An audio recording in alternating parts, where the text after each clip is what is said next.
Okay, I think we're live. Hey guys, hey friends. Super stoked to be doing. I think this is the first live I've done on my YouTube channel. So let me post this link real quick. Give me one sec. Let me know if you can hear me okay and see me okay. All that fun stuff that we always say at the beginning. Okay, that link should work.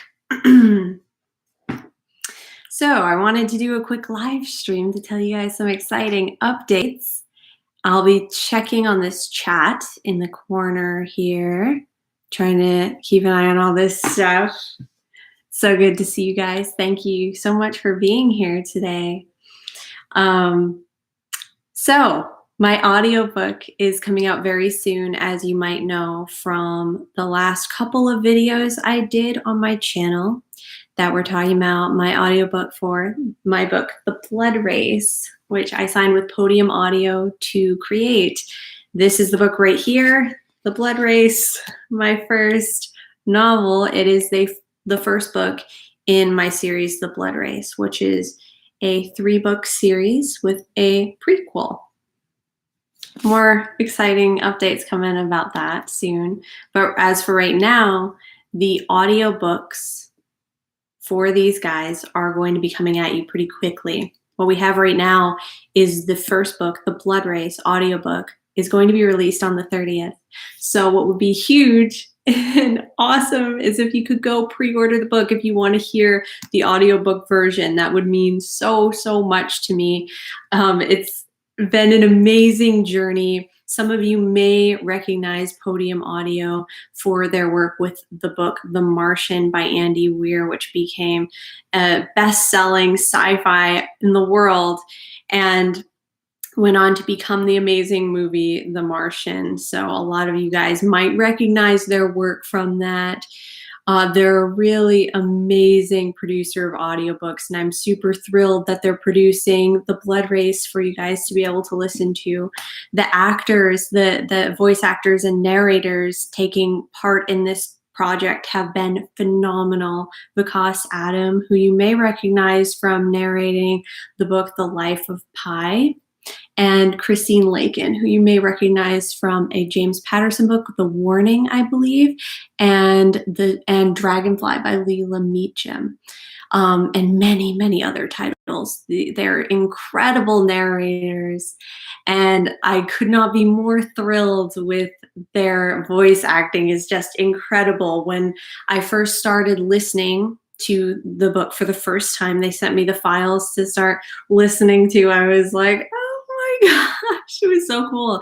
I actually filmed a reaction video, which I can pull up the link real quick in case you haven't seen that. It was just a phenomenal experience listening to it for the first time. So I filmed a reaction because I thought that would be fun. There's a link to that if you want to watch it later, watch it now, whatever.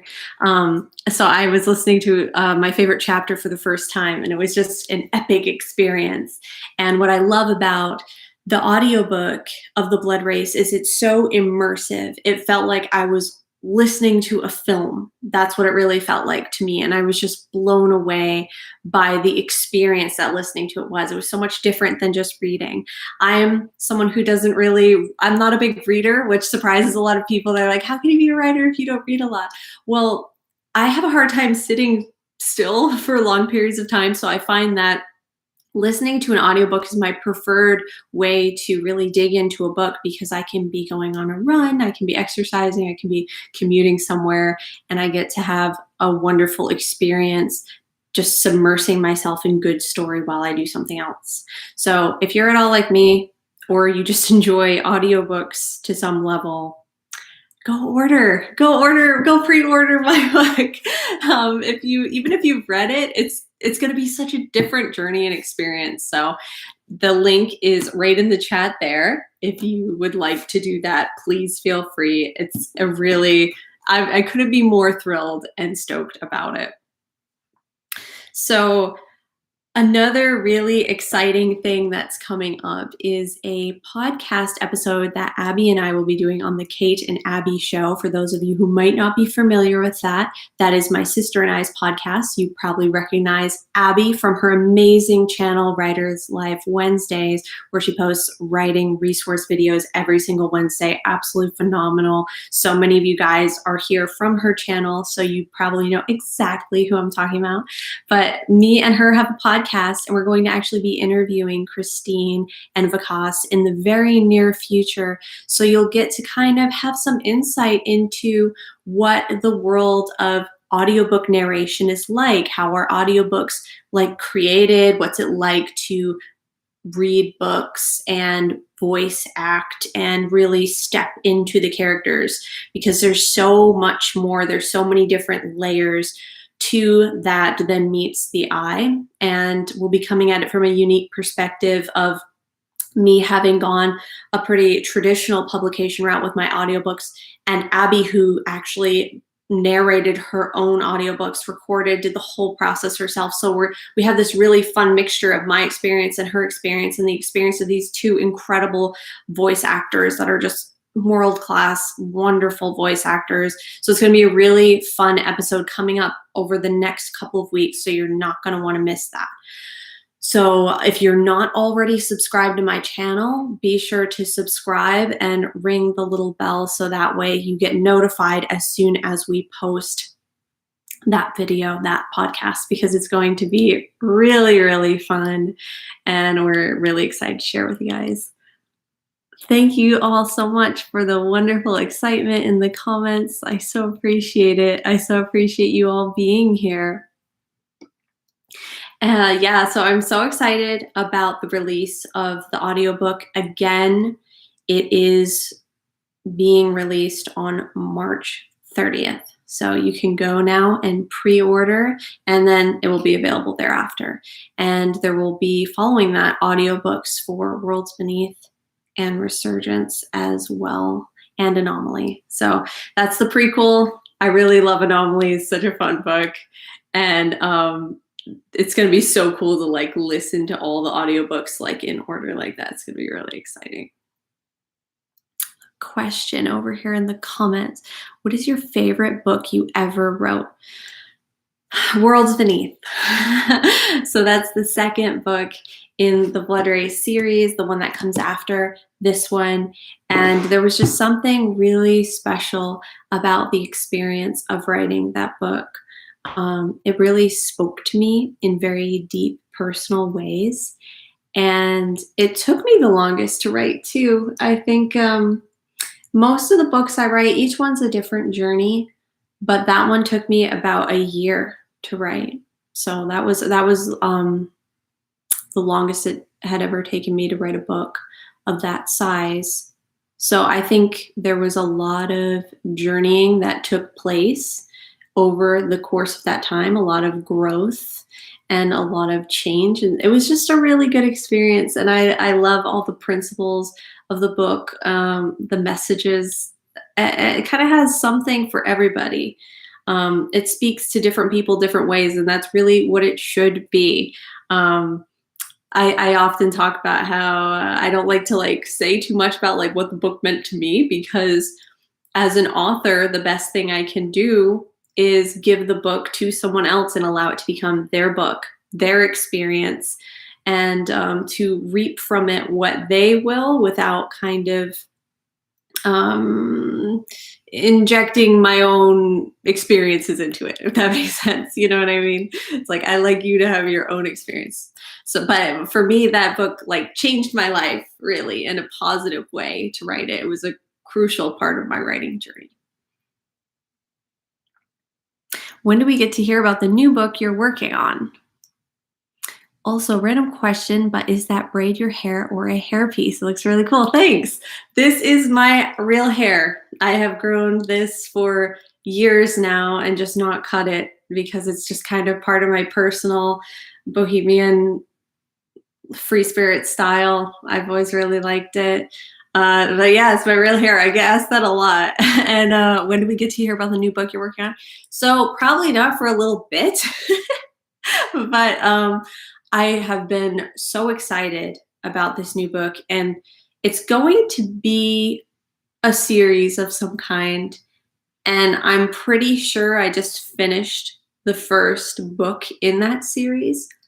But before I release that, I actually have another series that I've already written that I'm in the editing process with that I'm going to be releasing in the very near future. In fact, I'll be doing a separate live stream not long from now to announce the release date of that book, the title, the cover, and when it will be going up on NetGalley. And for those of you who aren't familiar with NetGalley, which some of you probably are, it's a website where you get to like apply, submit, like request books to read them ahead of time to be an ARC reader.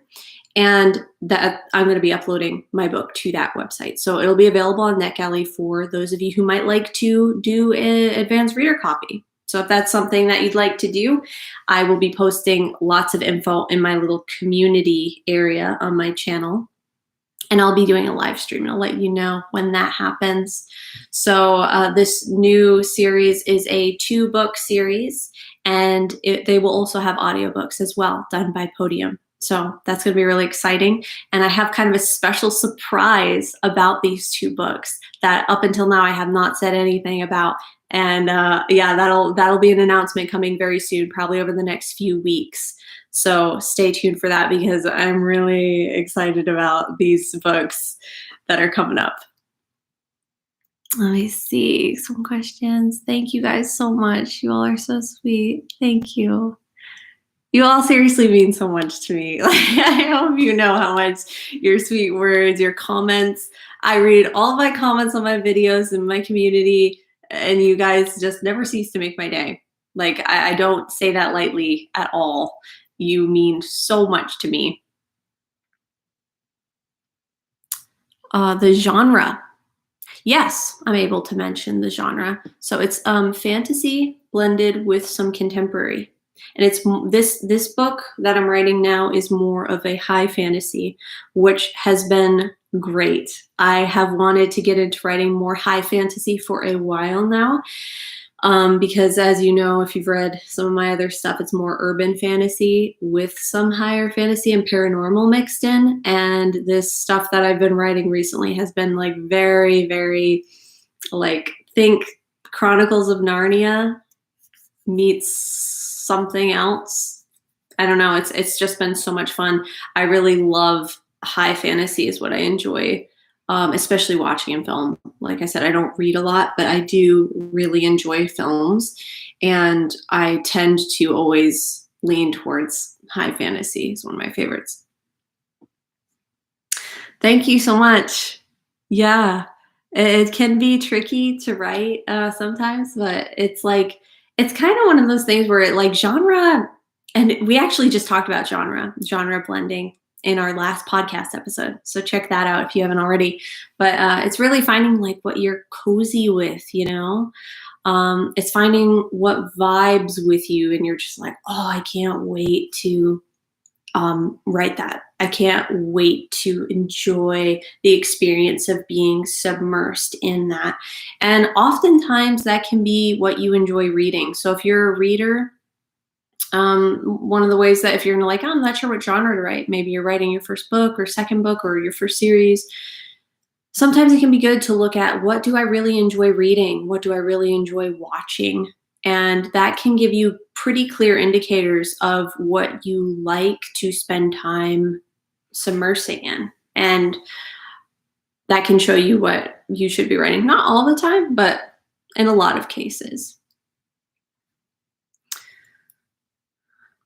A lot of Narnia fans. Yes. I agree. Narnia has always been my favorite book ever, actually, is Prince Caspian. And my favorite film ever is Prince Caspian, which you guys have probably heard me say before, but it still stands true.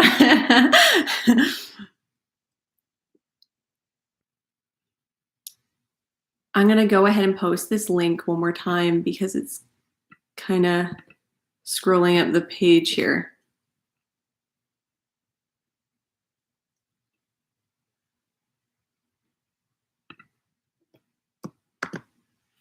For Narnia, I agree, Abby. My sister, my beloved sister, is in the chat, guys. Dogpile her with love. What is the difference between high fantasy and normal fantasy? Well, there's it's kind of all subjective, to be honest. But like high fantasy usually refers to fantasy that's like dragons and magic and some medieval elements or different realms and stuff like that. Whereas like low fantasy, maybe you have more like I'm trying to think of a good like low fantasy example. Like you don't have like as many elements, but there may be some fantastical elements, which can also be called like magical realism. So it's really subjective, but basically you don't have as many like deep fantasy elements, like things that are jumping to my mind. And I haven't like seen many of these because I don't read a lot. And I haven't watched a lot of these films, but like the series Game of Thrones, I believe is considered high fantasy. I know Narnia is considered high fantasy. The Witcher, I think, is high fantasy. Like things that are like really, I haven't seen some of these except for Narnia, so it's hard for me to say. But from what I've heard, they're like if it has like its own system and lots of like magic and powers and dragons and creatures and things like that, it's a little more high fantasy than just like regular fantasy. So it's kind of subjective, though. A lot of these genre names, like high fantasy, low fantasy, magical realism, all that stuff will be kind of subjective based on who's talking about it. So feel free to make your own conclusions on that one.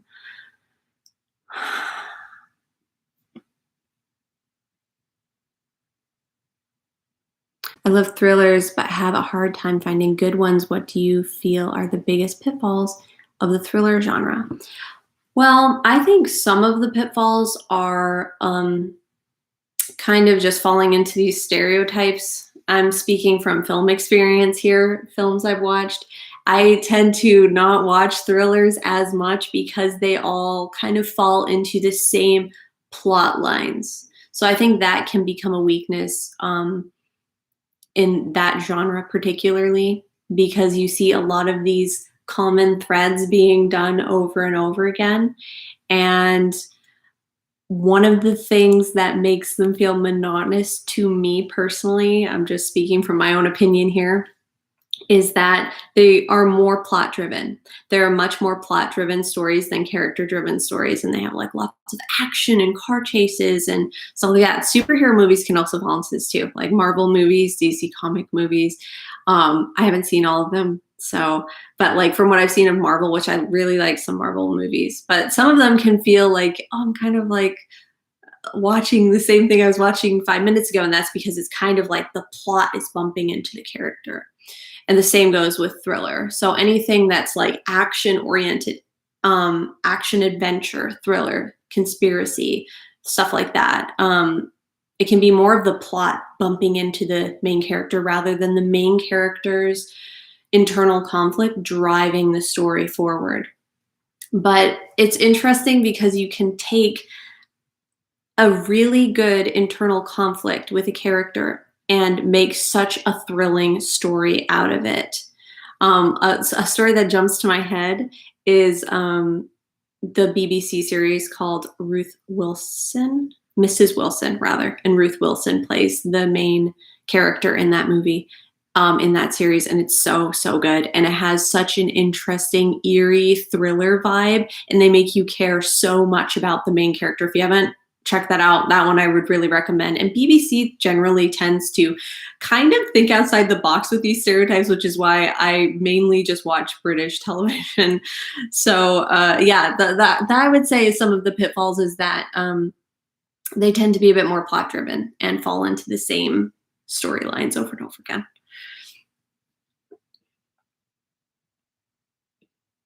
Yeah, give me a second while I try to catch up on these these chat, you guys.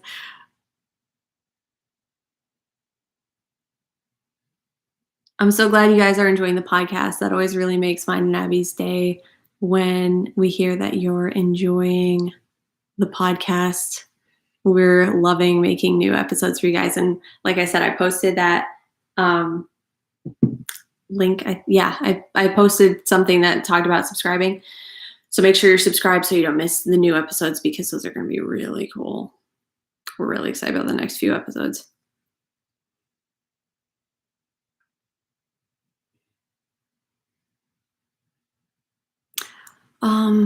What is your opinion about writing workshops in the summer? Also, I loved your 7-day off-grid cleanse.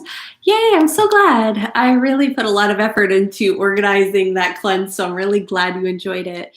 And for those of you who haven't done the cleanse, if that's something you're interested in, it's kind of based off principles of digital minimalism and helping to propagate creative clarity, create a wonderful, clear-minded environment for you to create in. You can do that. It's like in the description of almost every single video I post. I think writing workshops in the summer can be really fun if that's something you're into. You should really do what feels good for you. I think that's something that so many writers can get a little bit like hesitant about, is like, oh, what should I do in this? And like seeking advice too much, which advice can be good. I mean, me and Abby are constantly talking about writing advice, but the biggest piece of advice we're always reminding people about is to listen to yourself. Because beyond all of it, beyond anything, beyond all the advice you could possibly find on the internet or from any writing teacher, you've got to listen to yourself. You've got to do you, because every single individual person is different. Every single writer is different. So don't gauge your experience off of someone else's experience or what someone else might think is good. Like, oh, you should do it this way, you should do it that way. If that doesn't feel like it's driving with you, or you're like, oh, well, hey, I really want to go do this. I really want to try this. I really want to write this book this way. Do it. Because we have to paint outside the lines in order to find who we really are, our original stories that are going to flow out of us. Sometimes we need to just forget everything and kind of trust ourselves, trust our own soul and our own creativity. So if you want to do a workshop, that's it, go for it. Do that workshop and do what makes you happy.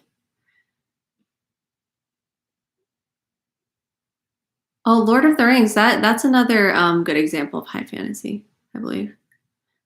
I've never read Lord of the Rings or watched it, and that seems sad somehow because I've heard so many good things about it, and like I have read a good amount about Tolkien's life and stuff, and it's really cool, and I'm like, I haven't even watched Lord of the Rings. It's sad.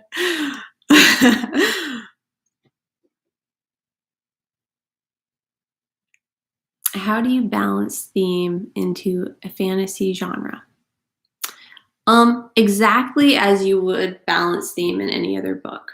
So if you're trying to incorporate a theme into your book, I think it's important to incorporate it into the character's internal conflict, to avoid being just preachy of a certain theme in the book. It's like narration and stuff. So if you can figure out, like, why does this theme matter to the main character? Like if I'm trying to teach the character something, how can I teach the character something through their own conflict and the events they're experiencing? How does it change and transform them? And that's the same no matter what genre it is. So if it's fantasy, if it's contemporary, if it's sci-fi, it's still going to be the same type of journey for the main character. You know what I mean? So it doesn't really matter if they're in a setting where it's like magic and fantasy land, or if it's just, everyday life in, Wisconsin. It doesn't matter, because all it's going to be is the internal conflict of that character, what they're experiencing, and how it's transforming them. And that's what's going to really make your points, and that's what's going to create the theme. Sorry for these moments of just like staring at the screen. I'm just like trying to see like these comments real fast, and I can't read them that quickly. Thank you guys so much for the sweet comments. I so appreciate it.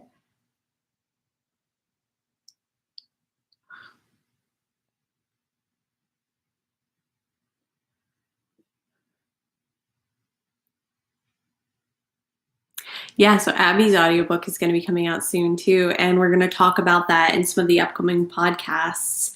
And it's when that's released, she's going to be putting some stuff over on her channel. So if you don't follow her, make sure you follow her. Let me get a link to her channel. I know a lot of you guys are coming over to my channel from her channel, but her channel is absolutely fantastic.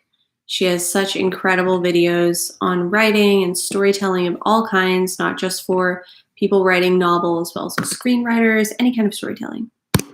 There's her channel. Make sure you go follow it. But yeah, I'm so glad I had the chance to hop on with you guys and just let you know that the audiobook is going to be coming out on the 30th. So if you have a chance to go pre-order, that means the world to me. It really helps to support what I'm doing with my writing and here on the channel as I continue posting videos that are more geared toward encouraging and inspiring any creative path. It doesn't even have to be just writing. My channel, I like to make sure that all my videos are in some way related to nourishing yourself, mind, body, and spirit so that you can find your creativity. In today's world, we can get so hung up on, hustling and productivity and stuff. And not that there's anything wrong with that, but where does it come from? It comes from within us. And so that means we have to be nourishing ourselves in order for creativity to naturally flow out of us. So that's what I like to make videos about. And yeah, that's what it's so helpful and wonderful to see so much support from you guys on the channel and on mine and Abby's podcast. So we really, really appreciate that. And we appreciate you guys showing up every single week. But I'm going to wrap it up now because I have to get back to editing this new book. I'm so glad you all could join. It means so much to me. And I'm sorry for getting distracted with the comments popping up. But I so appreciate each and every one of you. And I look forward to seeing you all on the next episode. And the one after, actually, it will be the one after this next episode, but the next couple episodes of the podcast, because they're going to be real and we're excited to share them with you guys. I wish you joy in your journey, my friends. Have a wonderful rest of your day. Namaste.